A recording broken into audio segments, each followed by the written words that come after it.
Hello प्यारे बच्चों। आज हम twelfth class applied mathematics board exam के लिए अपनी स्ट्रेटजी डिस्कस करेंगे। आप सब लोगों ने साल भर बहुत मेहनत की है और आपकी मेहनत रंग लाएगी, ये मुझे पूरा विश्वास है। अपने ट्वेल्थ अप्लाइड मैथ्स के जो भी टॉपिक्स हैं उन सबका वेटेज आप सब लोगों को मालूम है। आपने साल भर पढ़ा है, आपको मालूम है किसका कितना वेटेज है। सारे ही चैप्टर इंपॉर्टेंट होते हैं, हमें सारे ही करने चाहिए। लेकिन यदि हम देखें तो हमारा जो कैलकुलस पोर्शन है जिसका वेटेज 15 मार्क्स का है, वो बहुत लेंदी पोर्शन। ठीक है, मार्क्स 15 है, उसमें हमारे पास डिफरेंशिएशन आता है, एप्लीकेशन ऑफ डेरिवेटिव है, इंटीग्रेशन है, एप्लीकेशन ऑफ इंटीग्रेशन है और डिफरेंशियल इक्वेशन है।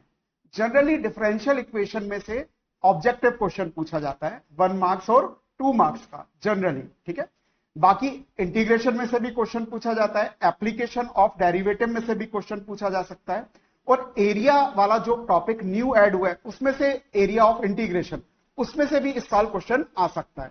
तो ये आप अच्छे तरीके से करिए। मैक्सिमा मिनिमा, ठीक है, जो मार्जिनल कॉस्ट वाले क्वेश्चन है, marginal cost, marginal revenue, profit maximisation, तो मैक्सिमा मिनिमा की ये एप्लीकेशन आपसे पूछी जा सकती है।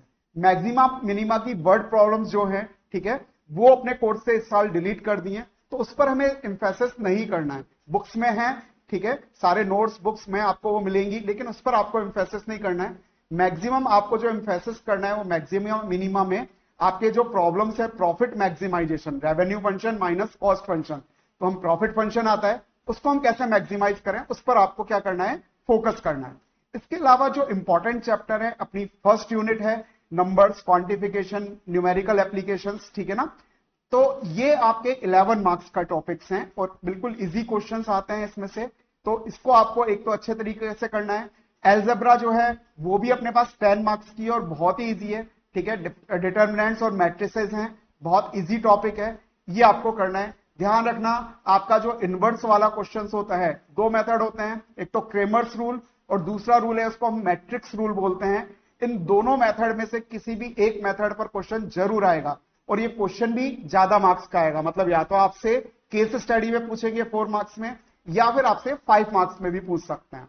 उसके बाद कैलकुलस के बारे में हम डिस्कस कर चुके हैं। प्रोबेबिलिटी डिस्ट्रीब्यूशन, ठीक है, प्रोबेबिलिटी डिस्ट्रीब्यूशन में बाइनोमियल और पॉइजन इस बार ज्यादा इंपॉर्टेंट है, ठीक है ना, इसमें से क्वेश्चन आने के चांस ज्यादा हैं।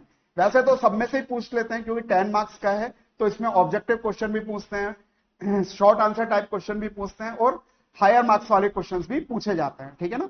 तो प्रोबेबिलिटी आप अच्छे तरीके से तैयार कीजिए, लेकिन बाइनोमियल पॉइजन ज्यादा इंपॉर्टेंट है, ठीक है। नॉर्मल डिस्ट्रीब्यूशन में से भी क्वेश्चन आता है, लेकिन चांस यह है इस बार कि उसमें से ऑब्जेक्टिव क्वेश्चन आएगा या फिर 2 मार्क्स का आ जाएगा, ठीक है।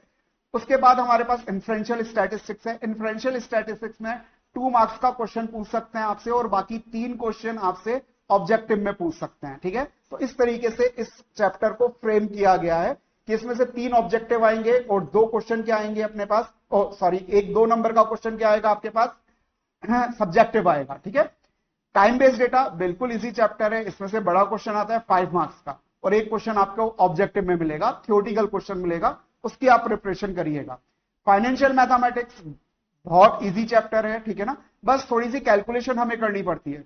सपोज बाई चांस आपको लग रहा है कि आप कैलकुलेशन नहीं कर पा रहे, उस कैलकुलेशन की वजह से आपका कोई दूसरा क्वेश्चन छोड़ रहा है, तो लास्ट में जो आपका फाइनल आंसर होता है जिसमें आपको बहुत सारी कैलकुलेशन करनी पड़ती है, आप उसको ऐसे ही छोड़ाइए, क्योंकि आप कैलकुलेशन नहीं करके आएंगे तो आपका हाफ मार्क जाएगा। लेकिन उस कैलकुलेशन को करने के चक्कर में आप 2 या 3 मार्क का एक क्वेश्चन स्किप कर देंगे तो आपको दिक्कत आएगी। मैथ्स में ध्यान रखना, पेपर लेंथी आता है, इसलिए आपको स्पीड अपनी बहुत अच्छे तरीके से फास्ट रखनी है, ठीक है, स्टार्टिंग से करना है। उसके बाद लीनियर प्रोग्रामिंग में आप जानते ही हैं क्वेश्चन किस तरीके के आते हैं, ठीक है ना।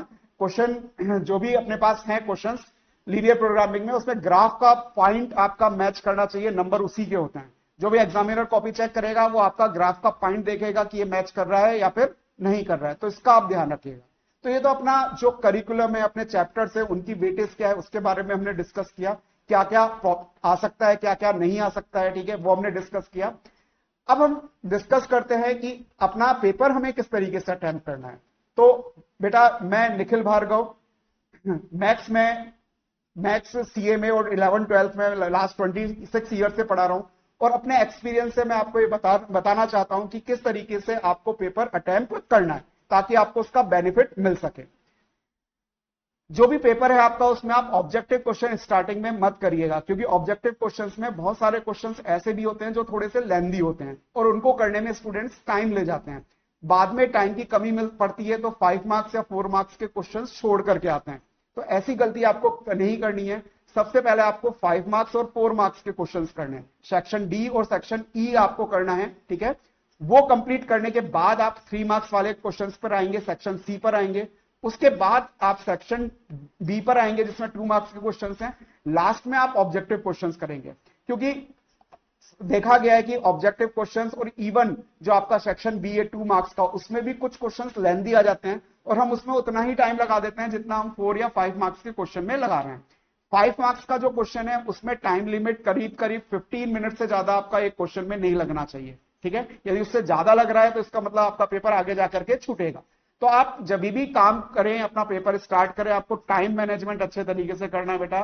ध्यान रखना, पहले आप सेक्शन ई और डी करेंगे, ठीक है ना, 4 और 5 मार्क्स वाले, फिर 3 मार्क्स वाले, फिर 2 मार्क्स वाले, लास्ट में आप ऑब्जेक्टिव क्वेश्चंस को अटेम्प्ट करें, ठीक है। ऐसा नहीं हो कि ऑब्जेक्टिव क्वेश्चंस तो हमने पूरे कर दिए लेकिन आगे के क्वेश्चंस हमारे छूट रहे हैं। और यदि आपको कैलकुलेशन में कहीं तकलीफ आ रही है तो आप फॉर्मूला लिख करके आइए, क्वेश्चन करके जितना आता है उतना करके आइए, छोड़ के कुछ भी मत आइए। क्वेश्चन नंबर प्रॉपर ढंग से लिखिए, ठीक है। पेपर कॉपी के बीच में आप क्वेश्चन नंबर लिखिए कि ये क्वेश्चन नंबर, इस क्वेश्चन को हम सॉल्व कर रहे हैं। एग्जामिनर को साफ दिखाई देना चाहिए कौन सा क्वेश्चन आप सॉल्व कर रहे हैं। यदि आपको नहीं आ रहा है तो पहले आप उसके लिए जगह छोड़ सकते हैं, आप चाहे तो बाद में भी कर सकते हैं, ठीक है। सेक्शन, आप किस सेक्शन का कौन सा क्वेश्चन कर रहे हैं ये आप अच्छे तरीके से मेंशन करें। तो यदि आप ये छोटी छोटी बातें ध्यान रखेंगे तो आप एग्जामिनर को कॉपी चेक करने में इजी रहेगा और आपको कुछ एक नंबर्स का बेनिफिट भी मिल सकता है इसमें, ठीक है। तो बहुत अच्छे तरीके से पेपर दें और हमारा लक्ष्य क्या रहेगा भाई, 95 प्लस, ठीक है। यही हमारा लक्ष्य है भाई। लक्ष्य में पढ़ रहे हैं तो लक्ष्य ही हमारा 95% प्लस होना चाहिए, ठीक है। तो आपके लिए ऑल द बेस्ट बेटा। बहुत अच्छे ढंग से आप पेपर करें, ठीक है। कूल होकर के पेपर करें। पेपर ज्यादा टफ नहीं आता है, ठीक है, लेंथी जरूर आता है मैथ्स का पेपर, तो स्पीड बनाए रखें। ओके, थैंक यू बेटा, बाय।